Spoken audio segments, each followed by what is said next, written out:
What's up, everyone? Welcome to Programming Your Mom. Today I'm going to show you how to remove the taillight from a Nissan Frontier. This is a 2019 model here, but it will be the same on several different years. So the only thing we're going to need to do this is a Phillips head screwdriver. I have it on a drill here where you can do it by hand.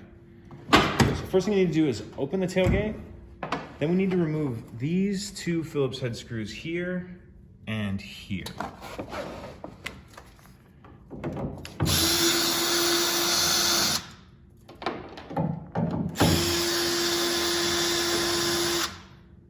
So then after you get those out, this lens will be loose. You can just grab it, pull it out like that.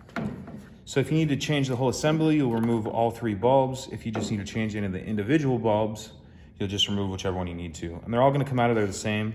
They'll turn about a quarter of a turn to your left or counterclockwise. And then you can change the bulbs. So once you have whatever you need changed, whether it's just the bulb or the whole assembly,